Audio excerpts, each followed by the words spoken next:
All right, guys.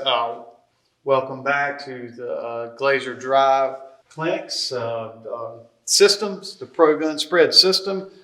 Right now, what we're going to talk about is we're going to do a two-part thing here at the end. We're going to talk about practice planning, okay, prep and practice, and game planning, okay.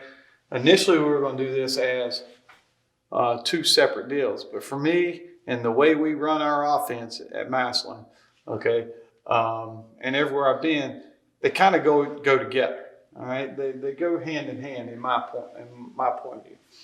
Whatever you do on the weekends, the game plan, is great. Okay, you put all your stuff together. A lot of people do the same thing. You watch a ton of film, but as I get older and the more experience I get, I think the game plan should consistently go through the week. All right, you can't do everything on Sunday and say, okay, that's what we're going to do. All right, and then you go out to practice and you just stick to whatever you said on Sunday. I think it's, something that's fluid. It moves around. Now, we don't do much changing starting Wednesday. I'm going to talk about that as we get in through talking about game planning and prepping for a game. By Wednesday, it's pretty much set in stone. What we're talking about doing, what we're repping, by Wednesday, we're just polishing it up, and there we go. That's what we're taking into the game.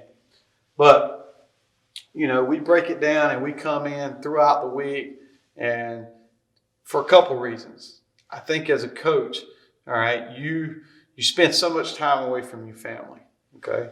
You sacrifice a lot of family events, family trips, time with your kids, time with your wife, and you're almost absent. Your wife is almost running a single parent home during football season. And about a few years ago, I got sick of it. Okay, I just got out of a head coaching job. I went back to being an offensive coordinator, and I said, you know what? This is madness. Staying up here grinding till 11 o'clock at night. Never seeing my family. This was when my kids were really young. All right, and there's times I feel guilty about it. I'd leave in the morning, they would be in the bed, and I'd come home and they'd be in the bed. And I'd go 3 days without seeing my kids. That's ridiculous. No coach should go through that, okay? You really, especially nowadays with the internet, with all the tools out there to collaborate from home, we're learning a lot through this COVID stuff that you can do things from home. You can do things virtually. And you can have a life outside of football and still be a great coach. So I think what we've done is we've done some things to save some time on the practice field, which means you get home earlier. Also, your players get home early. Recovery, all right? Being smart, not just grinding them to death. And then, you look up and in November, everybody's tired. Quick story, when I took my first head coaching job, I was young, energetic, excited, and I grinded. I grinded our staff. I grinded our players. We went in, I was in the state of Georgia at the time, and there was no limitations on what you could do. You couldn't wear shoulder pads, but really no limitations. So we practiced every day, Monday through Thursday, with helmets only. We practiced, we lifted, we ran every day. All coaches had to be there, all right? No days off. You had Friday, Saturday, Sunday off during the summer. In July, we went 5 days a week. All right. The only time the coaches had off was the 4th of July week. All right. And then go. Well, and I knew I made a mistake. Come August 1st, we were rolling into camp. And of course, I'm all enthusiastic, jacked up, ready to go because it's my first head coaching job. And I start to look around, and all the coaches are tired. All the players are tired. It's a grind. They really don't want to be there. And I'm thinking, I've really screwed up here. All right, I've grinded them out. And, we started that season off 1-4. Okay. Now, we turned it around and really got going there second half of the season, luckily. But I learned my lesson.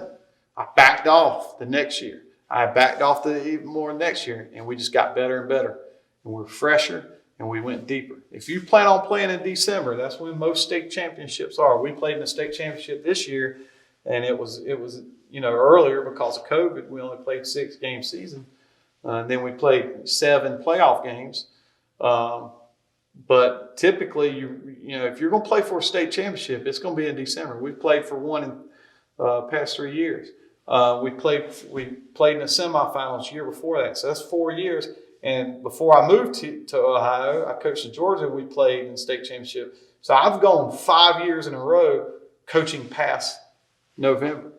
You can't coach that long, that much ball, and be able to coach it at a high level if you're not smart with time.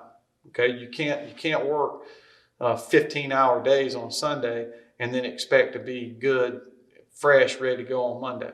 All right, you got to be a teacher, you got to be a dad, you got to be whatever else in life. All right, and you can't do that at a high level. So it's kind of a long-winded introduction to this next part preview, but I want to really emphasize what we're trying to do with this program spread system is to practice smart, to game plan smart and efficient, all right, and get things done. There's a difference between grinding and really getting work done. Hours in the office, all right, that don't mean you're grinding, all right. It's just hours in the office. It is what it is. You can sit there for 3 hours and not get anything done. Or you can go in, you can work your butt off for an hour and get the same amount of work done and get home. All right. So, and it's a touchy subject for football coaches. All right, because everybody wants to outwork everybody. All right, you can't worry about what opponents are doing. You can't worry what the defensive staff is doing. All right, be efficient, get your work done, and then get out of there. We set time limits with our staff. All right, we call it lights out. Lights out at 1 on Saturday. All right, it don't matter. Stop what you're doing. Get out of the office at 1 o'clock. All right. If you want to get extra work in, you come in early. But at 1 o'clock, I want the offensive staff out. All right.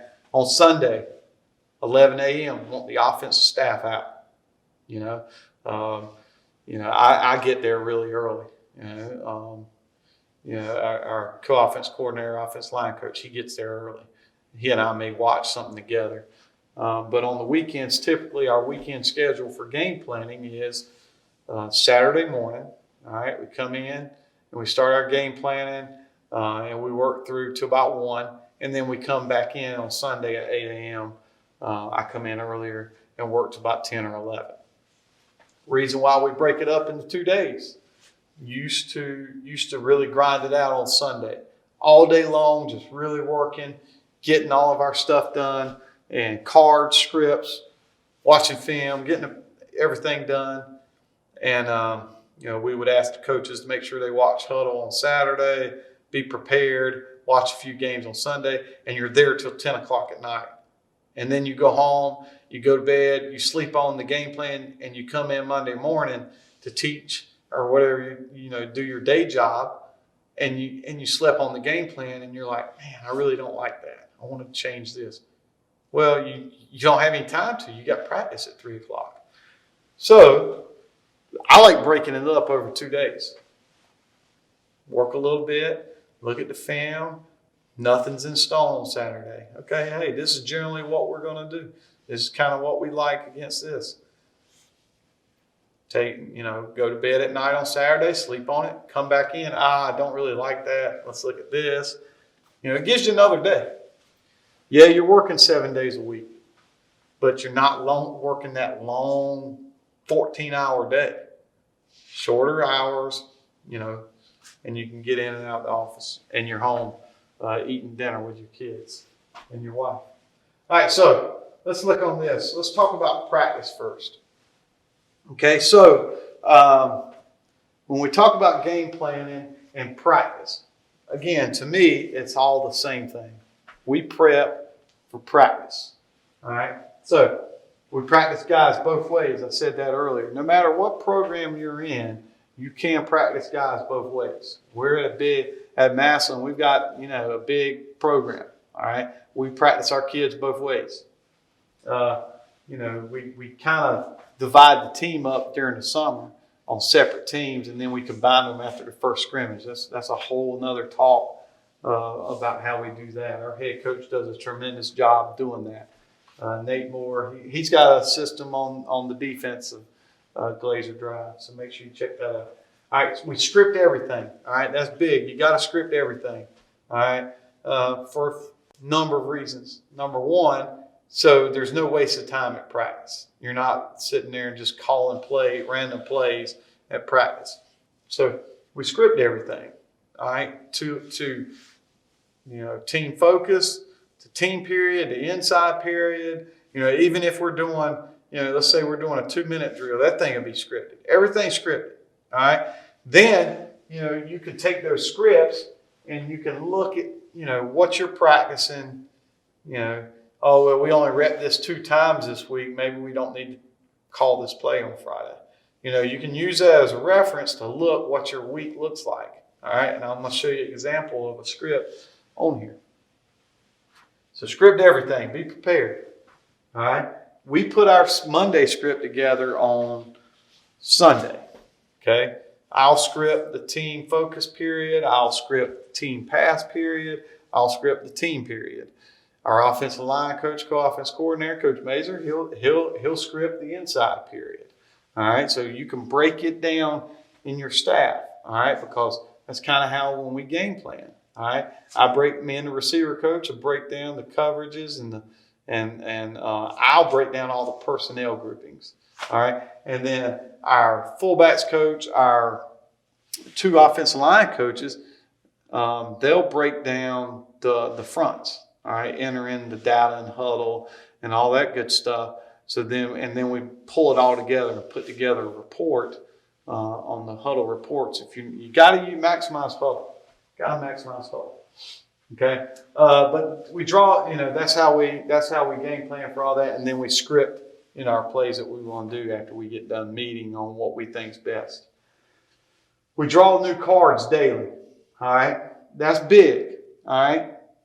Some people may want to draw their cards. Let's say they're doing their team period for Monday. They want to draw their cards on Sunday. All right. So I'm going to draw, I'm going to script it out. Then I'm going to draw under front, cover 4 versus this formation. All right. And I'm going to use this card all week long. You're really doing your quarterback a disadvantage by doing that. All right. You're doing your players a disadvantage by doing that. All right. Because they're not going to get the same look every time. All right. And what we do, all right, you can't expect the scout team players to react to certain plays. And, like we run our RPO. Well, what if the Sam linebacker always runs out to the screen in practice? And then on Friday night, he spikes off the edge. Well, you never got a rep of him spiking off the edge because you drew the cards one time.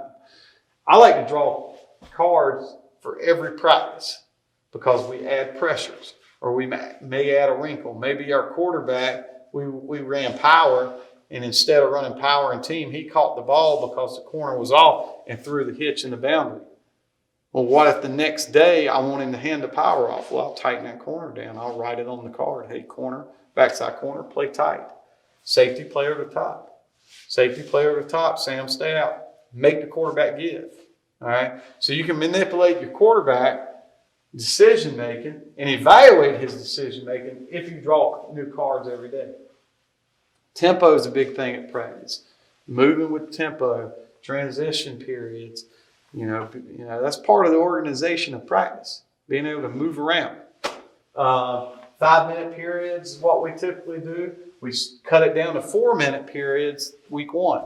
Again, time saving. Get the kids off the grass so they have more time to recover.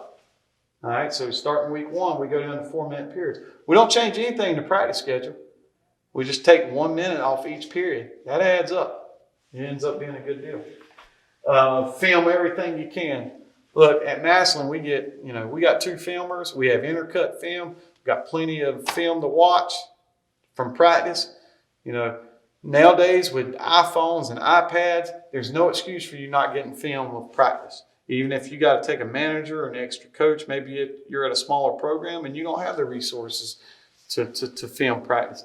Well, you can get an iPad or iPhone, and Huddle has a great recording app that shoots it right into your Huddle, and you can film as much as you can. All right, so So you can watch the film, you can evaluate it, you can evaluate your game plan and everything like that. Headsets. We wear headsets at practice. Okay. The reason why we wear headsets at practice, all right, and we're lucky enough we have practice headsets and we have our game headsets. Well, the reason why we wear headsets at practice is, I'm calling plays off the script. All right. Our receiver coach, he's signaling plays in as I call them, just like we would on Friday night. All right. So, it doesn't have to be, me signaling, and then on Friday night they see somebody else signaling. All right. It's consistency. Same guy signaling. All right. In that, I like standing over by the quarterbacks so I can kind of coach them up on the run.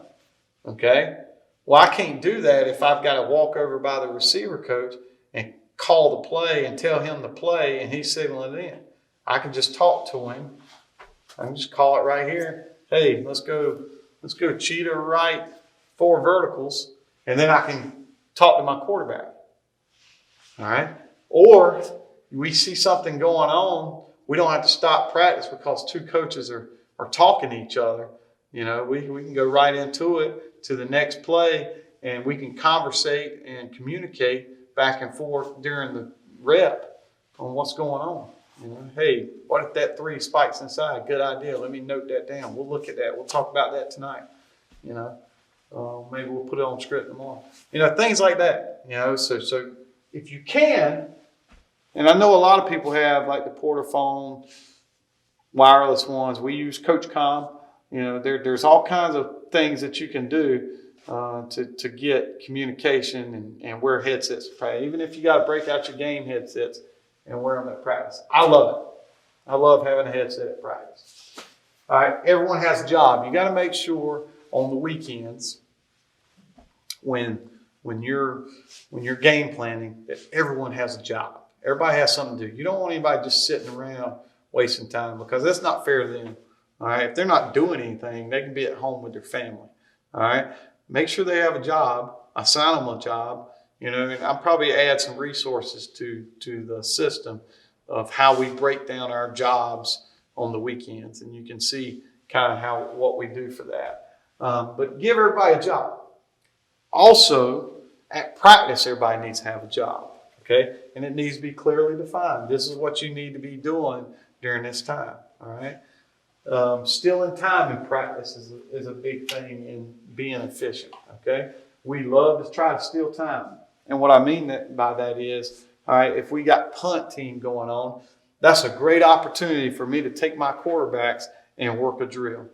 Or the offensive line coach to take his line and walk through the inside script. Okay? So always look for ways to steal time. Because again, if the kids are at practice, they need to be engaged. They need to be learning. They need to be working. All right? They can go home and sit down. You don't want no downtime at practice. Because when I show you these these practice schedules on here, you'll see what I mean by stealing time. We don't do any individual periods in practice once the season starts. You know why? Because we've stolen time during special teams or here and there. We get all of our drill work in. Huddle notes. That's a big one. The huddle notes is a big one, okay? Because you really nowadays it was huge during COVID, but the cool thing about it is we've been doing it for years, so it really wasn't no big deal. But you want to get the kids home. They got homework. They got to eat dinner. They got to recover because they've already lifted weights. All right, and they've practiced. They need to get home, hydrate, and recover so they're fresh on Friday night. So you can't hold them after practice for another hour to watch film with them. Or we start school at 7:15 in the morning. I don't want to bring my quarterbacks in at 6:15 in the morning to watch film because then that cuts down on their sleep and their recovery. So what do? Use huddle notes. Okay, you note up the film on huddle. All right, it's an unbelievable tool. All right, It might be, on Monday night, I may share 3 clips of practice. Maybe that's all I need to share. Okay. You can cut it up however you want. Maybe we had a bad day and I share 12 clips. Don't always be negative either on the huddle notes. Show some good plays, reinforce some good decisions. Or say, look, you made this decision on Monday, but look what you did on Wednesday. Great job.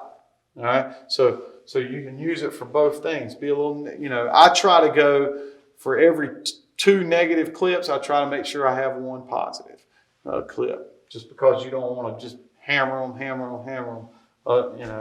and then just like, damn, I can't do anything right. So you want to make sure you reinforce some good decisions, but every two negative clip you share 1 positive. And typically it's like anything. You don't want, if you share a 27 clip of every play in practice, those kids aren't going to watch that. Okay, then look, be realistic. All right, they're not going to watch that. Pick out the glaring problems. All right, and keep it from anywhere from 3 to 7 clips. They watch it, boom, go out there and do better in the next practice. So don't, it doesn't have to be crazy. Where they're sitting there because the kids, they're not going to watch it. But if they know during their lunch period they can whip out their phone and watch film while they eat their lunch, it's great. Great tool. So that's how we make sure our practice is efficient and our game plan is efficient. All right, so Monday, this is kind of what Monday looks like for us. Okay, and this is at Massillon. I've done it like this a lot of places I've been, but our head coach does a tremendous job of organizing this. What he does is he goes ahead and he makes the general schedule, okay, with the coordinator's input. And then it's up to us to put in the information of what we want to do, okay? So we start with dynos in the stadium, all right? So we're warming up. That's what dynos are. And then transition, we put everything on the schedule, all right? Transition time, everything. You want to the minute of everything that's going to happen on your schedule. You want to make sure you're organized. All right. So then we transition to our indoor facility. That's where we practice. All right. And I've got it. And if you see here, it says special teams, scout teams, special teams. That's when we do our special teams at Massillon. We do it on the front end of practice. All right. But if you look over here, instead of my quarterbacks taking a knee and just chilling out during special teams, we're getting all of our individual work in. We do quarterback center exchange, chalk talk. What I do, and this is part of game planning, this is part of practice organization. I take 5 minutes. I've got a little whiteboard, okay? I keep it in my ball bag with a marker, and we do a quick chalk talk. I get right there on the whiteboard with them for 5 minutes right there on the practice field. Again, you want to limit meeting time. You want to get off the field earlier. You want to get the kids home earlier. All right, don't have an hour meeting before practice. We do a 5-minute, 10-minute meeting right there on the field with a little whiteboard, and we're ready to roll on Mondays and Tuesdays. And then we got drops, angle throws. That's just some drill work that we do. And then we're right into our practice. Do team focus. Team focus for us is like a team takeoff period. What we do is we try to mirror our team script. On Monday, team focus is new stuff, new formations, maybe tweaks to the game plan, really game plan specific plays that we want to run. So that's kind of what we do on Monday during that team focus period. All right. And then we roll into run tracks. We do run tracks every day. During those run tracks, the O-line's working run game steps or blocking fundamentals, whatever they got going on during that time. I guess this week, our line coaches were working goal line runs, and we were working some goal line runs here, just handing the ball, working our run track stuff. And then we go into RVA, that's routes versus air. That was a screen period for the line. The fullbacks and running backs, they're working different things in there too. Then we go into, and we talk about saving time, getting kids on and off the field earlier. All right, if you notice, there's no 7-on-7 on here. That's because we go team pass and team run. All right, we go into our team run period. All right, because we have combined drills. We're like on the system. We're a lot of RPO stuff where we're throwing the ball out on fast screens, hitches, RPOs. Well, we do team run. So instead of inside drill, all right, we put team run. Team run is inside drill between the tackles. And then it is screen period, hitch, RPO throws for the quarterbacks. All right, so what we did, we took 3 drills and combined it into 1 drill to save time. Okay, now instead of having 6 more periods added to the practice schedule, we're only doing 2 periods. Okay, so what could take 30 minutes to work all those skill sets, we do it in 10 minutes. All right, so what we do is we got, and we're going in the second part of this session, I'm going to show you a film of this. We take 3 quarterbacks. All 3 quarterbacks are up. The middle quarterback, he's catching the snap. He's handing the ball off on the inside run play. All right. The other 2 quarterbacks are throwing the RPO. They both have a ball. They spin it, catch, throw. All right, on the RPO. So we're getting double time or 2 drills, 2 birds, 1 stone kind of thought process. All right. Then we go into team pass. We don't do 7-on-7. We do team pass for a number of reasons. All right. Number 1, it's more realistic for the quarterback. All right. He's got an offensive line in front of him. He's got some pressure coming at him. He's got to throw with traffic around him. Okay. Offensive linemen, now it's time to work their blitz pickup period. All right. Running backs, it's time to pick up blitz pickup. All right. It gives our quarterback an opportunity to see different blitzes. So for us, team pass, that's our team blitz period. That's working all of our pass schemes and some things and bringing a lot of pressure. We bring the heat on Monday. Even if the team's and not a lot of big blitzing team, we bring a lot of pressure on Monday. And we always script and card it up. We want Monday's practice to be harder than the game on Friday.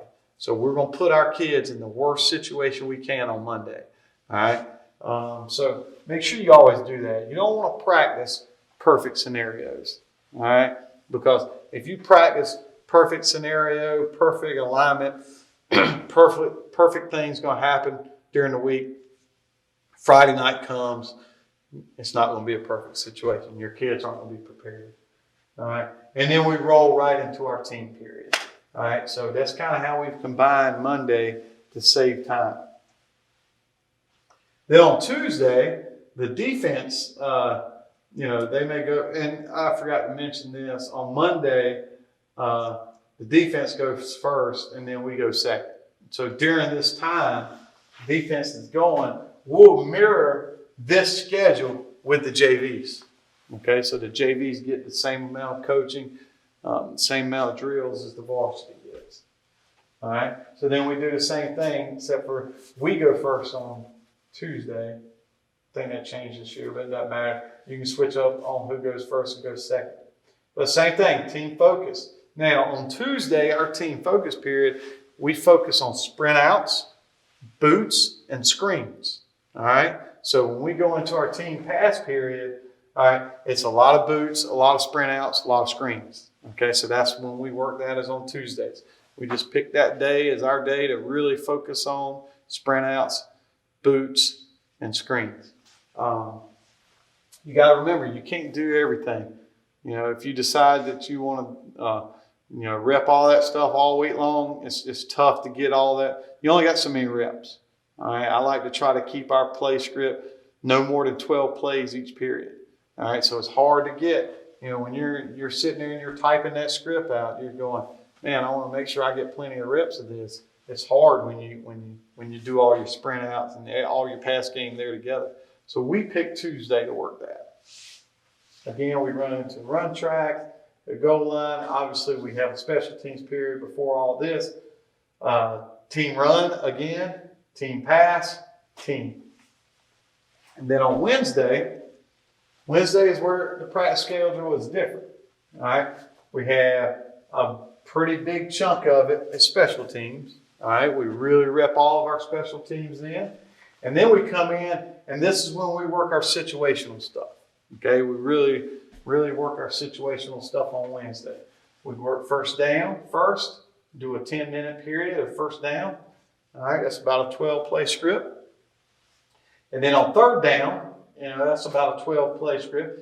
The thing with third down, we'll go third and long, 2 plays, third and medium, few plays, third and short. All right. Tell our kids, we get the sticks out and we tell our kids where the first down is, and the goal is every time to get a first down. All right. And then we do work our red zone. Something we've added to this. Okay. After red zone, all right, we run 12 plays. We turn around immediately and we run 3 plays backed up. All right. Don't forget when you're game planning, you're prepping practice and you're getting ready. Now, a lot of people overlook what to do when you're backed up. All right. The ball's on the 1-yard line. You just got a goal line stand, and now you got the ball on the 1. That's a tough place to be for an offense. What are you going to do? You need to make sure you evaluate that in your film studies. All right. You can cut it up real quick on huddle. You can look at it and go, okay, they play real tight. Maybe you want to throw a shot out of there. Or, what do? Most teams have tendencies, or defense coordinators have tendencies of what they do when you're backed up. So have a plan for being backed up. And that's what we'll do there. We'll only run about 3 or 4 plays backed up, and then we'll be done. Wednesday's a short day for us. All right. We want them in and out on Wednesday. All right. We go out, we get our work done. There we go. Get them home early. They can get home and get some recovery in. And then on Thursday it's like a mock game. Okay, and our head coach puts together that, and again that's where we work situational stuff. Punt. It's like a mock game, and then that's when we work our 2-minute offense, like I did on the previous lesson. I talked about that in the previous lesson. All right, so this is an example of a script. Okay, we do use Google Drive. Okay, the reason why we like Google Drive is because everyone can collaborate on the document in real time. Again, you can do this from home. You can do this from anywhere, and coaches all can get on it and talk about it and look at it. What I like to do is we like to set up folders. All right, we have a folder in Drive, offensive folder. And then you go into the offensive folder and there's all your stuff, position manuals, motivation, whatever grade forms, whatever. Okay, whatever you're doing there. Then we have something that says game prep. You click on the game prep folder, and it's got individual folders for every game. You click on the game. Let's say we're playing Canton-McKinley. You click on Canton-McKinley. All right. In there is the scouting report. All right. The personnel breakdown, where we've broke down, personnel number 54, 200 pounds, tall guy, high motor, that kind of, we really individualize their strengths. All right. In the scouting report, it shows what fronts they are, coverages, all that stuff. So scout reports in that folder. All right. Now, we don't share the drive with the kids. We put all that stuff on huddle. But then you click on a script for the week, and it's a workbook. All right. It's not just one sheet. It's a workbook. And if you look at the bottom here, it's got tabs. Monday, Tuesday, Wednesday, Thursday. So all the sheets are all in one document or one workbook. All right. And got the team pass, team run, the focus, and the team script.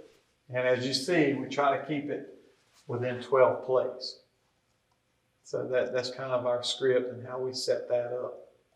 So that's going to conclude the part 1. This next part we're going to get into is going to show all the time-saving drills we use to game plan and to prep and to organize practice in the pro gun system.